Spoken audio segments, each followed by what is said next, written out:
Cette vidéo est pas vraiment sponsorisée, mais on va dire que si quand même par le Wanted Jack Saloon. Tu cherches un lieu pour passer de bons moments, boire des cocktails ou t'ambiancer à fond sur des soirées à thème? Ne cherche plus, le Wanted Jack Saloon te propose tout ça toute l'année. Fléchettes, beer pong, concours, concerts, quiz, scènes ouvertes et bien d'autres surprises.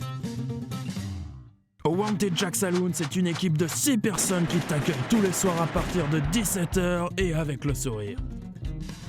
Alors si tu veux t'enjailler dans une ambiance western, ramène tes bottes cow-boy. Ici les barman sont sympas et tu as une large gamme de boissons à découvrir. Bière, whisky, cocktail, shooter et bien d'autres. Et regardez, en plus, ils m'ont même offert une bière. Ah non, mais la bière, c'est 7 € par contre. Ah. Je la prends pas du coup. Oui, mais de 18h à 22h, c'est l'happy hour et la pinte est à seulement 5 €. Oui, 4 heures d'happy hour, c'est énorme. Bah voilà, je vais le dire tout de suite aussi. Alors piétante, si t'as pas encore compris, un seul rendez-vous en ville, c'est le Wanted Jack Saloon, situé aux 2 rue Raymond IV à Toulouse. Par contre, si tu fais la fermeture, laisse ton cheval garé à l'écurie, car le shérif rôde partout et il ne sera pas indulgent avec toi, cowboy.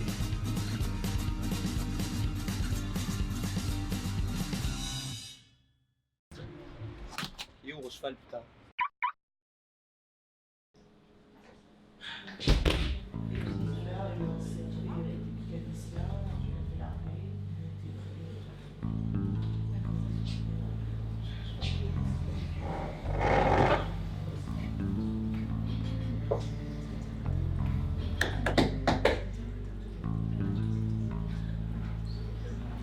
Qu'est-ce que je vous sers?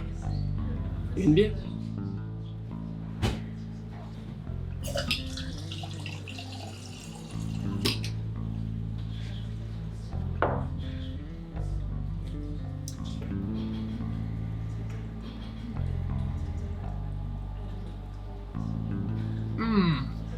Elle est très bonne. Sûrement la meilleure que j'ai goûtée. Il vous faut autre chose? Oh, vous savez, moi je me contente d'être encore en vie. En réalité, si je suis là, c'est quand même pour une bonne raison. J'ai besoin d'aide et j'en ai besoin maintenant. Je sais que j'ai commis des erreurs par le passé et qu'on a eu des différends, mais j'ai appris la leçon. Et j'ai surtout compris que seul, je pourrais pas me sortir de cette situation. J'ai un ennemi qui me poursuit et qui veut prendre ma place. Et pour le terrasser, j'ai besoin d'un coup de main, de conseils et de comprendre ce qu'il veut exactement. Et pour ça, il faut absolument que tu acceptes de m'aider. Qu'est-ce que tu en dis? Même si je sais que depuis un moment, il y a comme un blanc entre nous.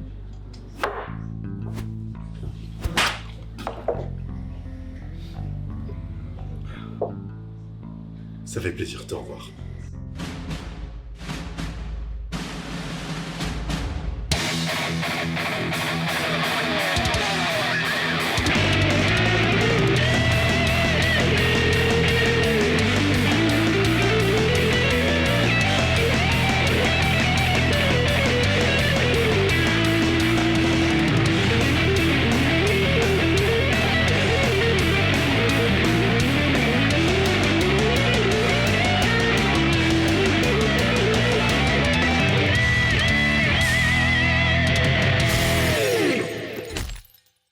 Et du coup, c'est pour ça que je suis allé chez lui. Mais d'ailleurs, t'en as fait quoi? Il est pas venu avec toi? Bah si. Merde, il est où ce con?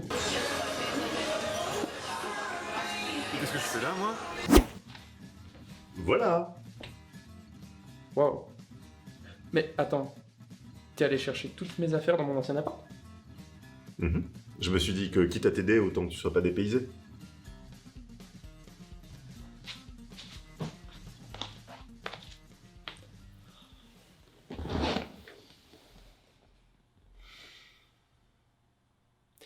Mais tu n'as plus peur qu'ils viennent ici finalement alors?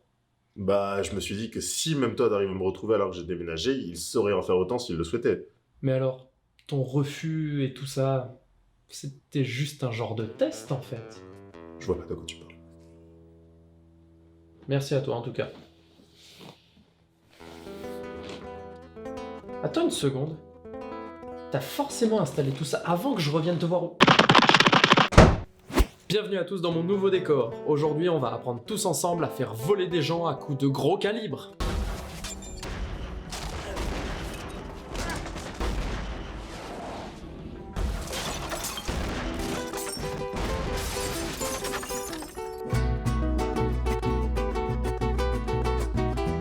Ah, on va bien s'amuser aujourd'hui. Robert Rodriguez et Quentin Tarantino aux commandes, ça n'annonce que du bon. Au fait, Oui. tiens, Qu'est-ce que tu veux que je fasse de ça? En plus, elle est pétée. accroche-le au mur. Hein? T'es sûr?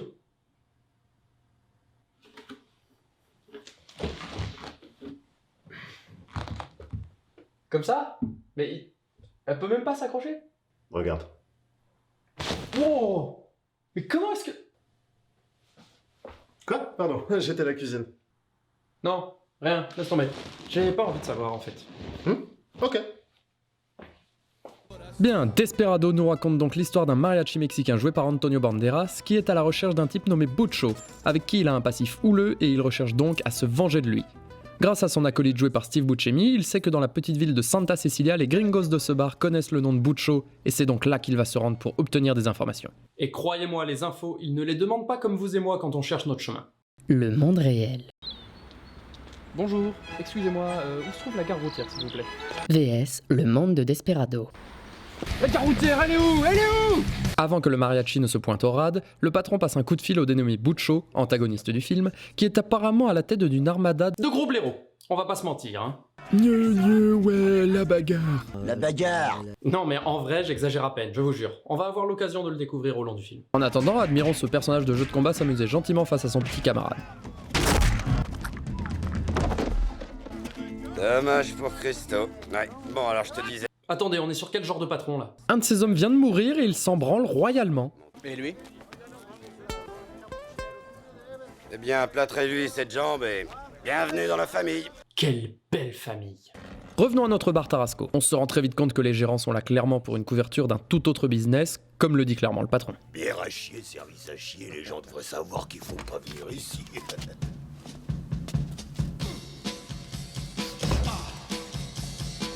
Ils disent même que leur bière a un goût de pisse. Quentin, tu peux confirmer ou pas? Ceci dit, s'ils pissent vraiment dedans, c'est pour remplir les fûts que ça doit être coton.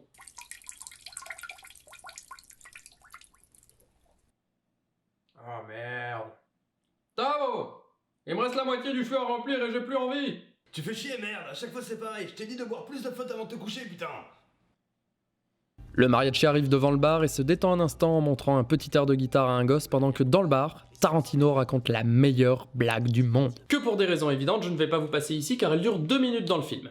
Mais si vous voulez vraiment écouter cette blague, vous n'avez qu'à regarder Desperado. Ou alors vous tapez sur YouTube blague Quentin Tarantino Desperado et ça marche aussi. Mais ça perd beaucoup de son charme. Et je vous considérerais comme des hérétiques. Déjà que vous regardez ce spoil sans avoir vu le film, pauvre fou. À la fin de la blague, le barman met un point final à celle-ci en tuant de sang-froid le sourire de tombeur. Il était pas cachère. Ah, bah oui, toi tu m'as l'air d'avoir une tête de juif, tiens.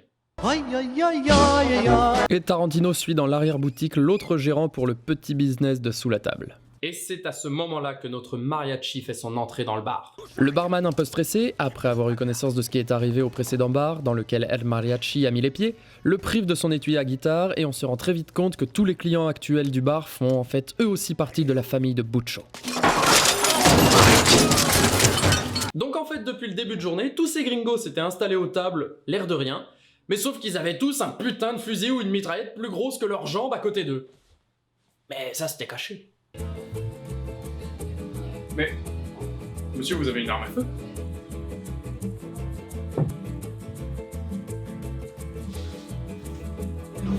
Bref, ça part totalement en vrille et El Mariachi se retrouve seul face à une armée de gars dont le chiffre varie selon les plans, je pense franchement. Ceci dit, on apprend dans cette scène certaines techniques cultes, telles que... Si tu fais un geste du poignet au moment où tu tires, tu atteins forcément ta cible plus facilement. Ou encore... Si jamais tu n'as plus de munitions et que deux mecs te tirent dessus avec des gros calibres à bout portant, de toute façon, comme ils ne savent pas viser, tu peux prendre ton temps pour sauter depuis le comptoir jusque derrière le bar de manière absolument sûre. Et bien sûr le célèbre. Quand tu te mets à tirer avec 2 flingues sur un mec que tu viens de propulser dans les airs, surtout tu vides les 2 chargeurs de manière intégrale dans son corps afin que la mort survienne avec certitude. D'ailleurs, John Wick volera salement ce concept dans les années 2010. Le massacre terminé, Enfin, presque. El Mariachi ordonne au barman de le conduire à bout de chaud, mais un nouvel ennemi se pointe. D'ailleurs, regardez bien ce type. Il a un pistolet avec un silencieux, vous voyez? Ok, écoutez maintenant le son de son arme lorsqu'il tire. Bien, bien, bien. Il finit par s'en débarrasser, mais le barman est mort, donc il se retrouve pas plus avancé que quand il est rentré dans ce bar malheureusement. Il laisse un mot et sort, suivi sans le savoir par l'autre gérant qui est donc le seul survivant du massacre. Et là mes amis, c'est maintenant que la Terre s'arrête de tourner. Depuis le début de cette émission, nous avons eu le droit à plusieurs belles femmes dans les films que j'ai abordés. Sandra Bullock, Mila Jovovich, Denise Richards... Oui, tout ça c'est très bien. Mais là, en termes de beauté, on passe clairement au niveau supérieur. Je n'ai pas peur des mots. On va même directement dans la stratosphère de la femme fatale. Voici Salma Hayek.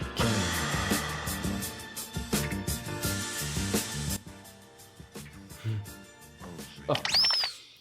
Veuillez m'excuser, j'étais absolument amoureux d'elle.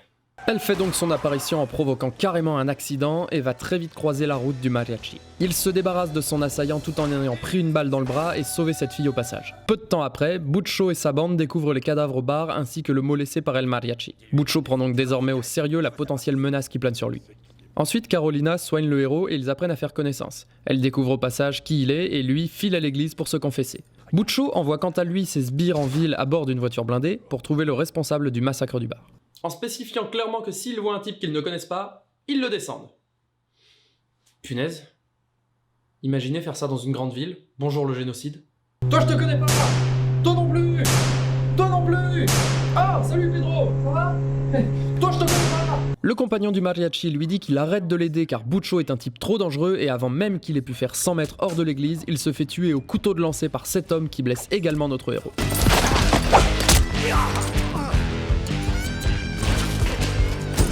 Vous aviez peut-être remarqué que je n'ai pas parlé de ce personnage alors que je l'ai montré plusieurs fois. Mais c'est pour une bonne raison, on y revient juste après cette scène. Alors qu'El Mariachi est acculé, les sbires de Bucho viennent s'en prendre au lanceur de couteau. Bien, voici une nouvelle séquence où rien ne se passe comme il se doit. Mais cette fois-ci c'est de l'action et ça va vite. Du coup, c'est du très lourd. On y va. Alors les types dans la voiture continuent de tirer sur le côté alors que l'ennemi est passé derrière et qu'ils l'ont très bien vu. Le lanceur de couteau monte sur le toit et lance 3 couteaux à bout portant à l'intérieur sans toucher personne alors qu'il a déjà prouvé en quelques secondes juste avant qu'il était d'une précision mortelle même à plusieurs mètres. Lorsqu'il redescend devant le véhicule, les types disent « Il est passé !» alors qu'ils l'ont forcément vu redescendre et le conducteur n'accélère pas pour l'écraser. Lorsque la fille lui tire dessus à bout portant avec une mitraillette, elle ne lui érafle que 2 fois le corps alors qu'elle vide bien une bonne quinzaine de balles. Et enfin, alors qu'ils l'ont finalement abattu, il récupère son corps et s'en vont sans même se demander qui pouvait être sa cible cachée dans la ruelle. Ce qui fait qu'El Mariachi peut s'enfuir. Merci le scénario. Ah, putain. Mais c'est pas vrai, j'adore ce film et je décortique ses défauts. Ah, quel concept de con. Il s'avère que Bucho découvre très vite qu'ils n'ont pas zigouillé le bon gars, car celui-ci était en fait envoyé par les Colombiens qui sont ses commanditaires.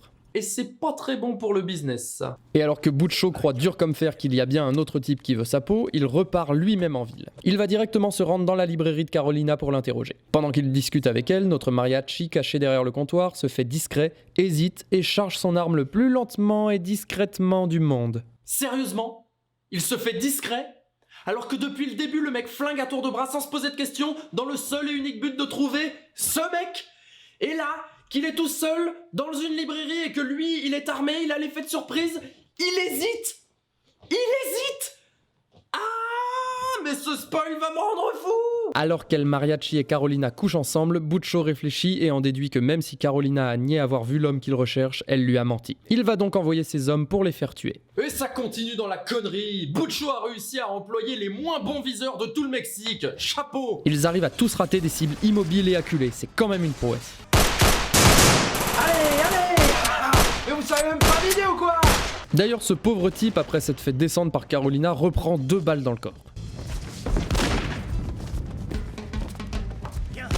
Pour la sûreté, hein, toujours, évidemment. La librairie étant en flammes, ils sont obligés de sortir par le toit.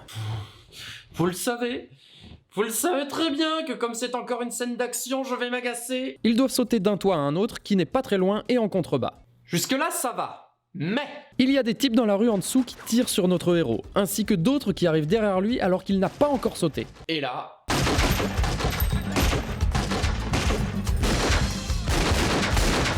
Vous avez entendu entendu le nombre de coups de feu tirés? Sur au moins 6 balles, alors que la cible était de nouveau immobile, ils ne l'ont pas touché. Putain, mais même moi, les yeux bandés, la tête à l'envers, et en tirant avec les pieds, j'aurais plus de réussite qu'eux dans tout le film. Ah, et puis un dernier truc d'ailleurs, il saute en arrière et on voit clairement qu'il va retomber sur le dos. Eh ben non, il atterrit sur ses pieds et fait une petite roulade.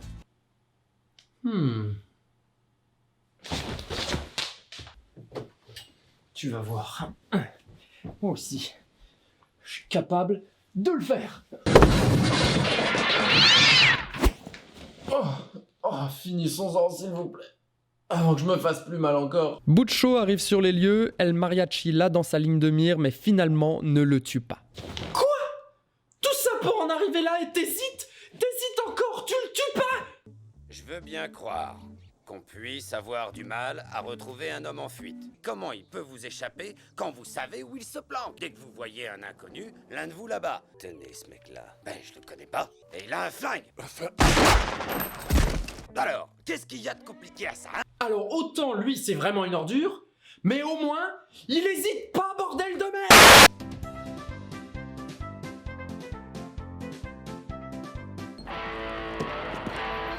Oh non. Vous entendez ça? C'est le son qui annonce la dernière scène d'action du film. L'apothéose. Le condensé de tirs ratés, d'actions incohérentes et de cabrioles inutiles. Allez, calme-toi, c'est la dernière. Calme-toi, calme-toi. C'est presque fini. On y va, allez. On y va, allez. Ah! El Mariachi a fait appel à 2 potes à lui et à 3, ils vont affronter les hommes nuls mais inépuisables de Butcho. On va s'amuser. Ce mec va les rater alors qu'ils sont à 10 mètres de lui, immobile et sans protection. Ce mec va crever comme une merde en ayant juste utilisé un flingue tout le long du film alors que dans la scène où il est introduit, on le voit se battre et vaincre un type méga balèze. Ridicule sur 20. Ce mec chope instantanément le meilleur ratio avec un tir, un kill sur un des potes du héros. Bravo à lui. Ce mec va créer une explosion en mourant. Ce mec prend la 2e place en ratio tir-kill en tuant le 2e comparse. El Mariachi récupère le gamin blessé par une balle perdue. Carolina écrase les 2 derniers types. Le bras droit de Butcho nous prouve qu'il était sûrement celui qui a entraîné tous les autres tirs. Nos héros s'enfuient en l'écrasant comme un insecte. Pathétique sur 20. Voilà, c'était absolument stupide! Mais j'adore ce film, que voulez-vous? Le gamin étant entre les mains des médecins, El Mariachi et Carolina se rendent chez Butcho pour en finir définitivement. Et c'est là que la révélation finale vient éclater. Depuis le début, c'était toi, mon propre frère. Moi, je savais pas que c'était toi, César. Je ne l'ai découvert que ce matin.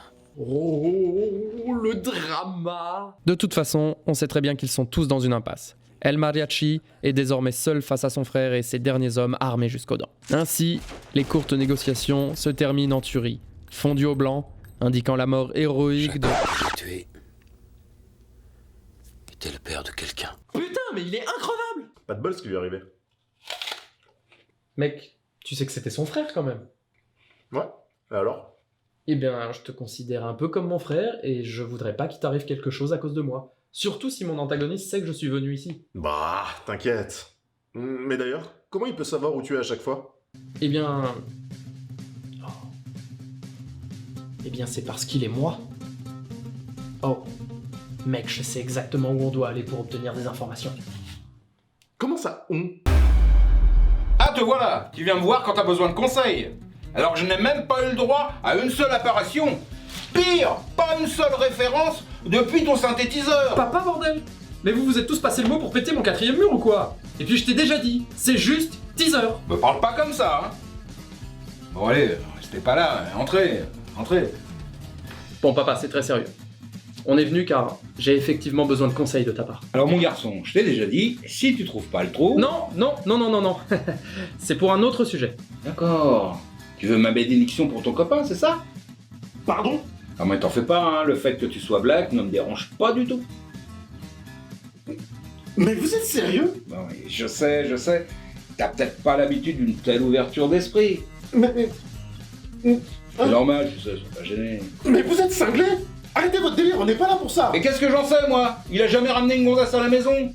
J'ai le droit d'interpréter les choses comme je le sens, non? Je peux mourir. Mais on s'en fout de ça. On est venu ici pour un sujet beaucoup plus important. Les femmes aussi, c'est un sujet important. Si elles étaient pas là, il y aurait personne sur Terre. Tu l'as déjà vu avec une femme? Certes, mais je suis désolé, ce n'est pas le sujet... Mais c'est vrai, ça? Vous savez ce qui me fait plaisir? c'est que finalement, vous avez quand même réussi à vous mettre d'accord sur un point, et on va dire que je vais m'en contenter. Son père écouta Gaël lui exposer les faits. Les vidéos. Les jeux de mots.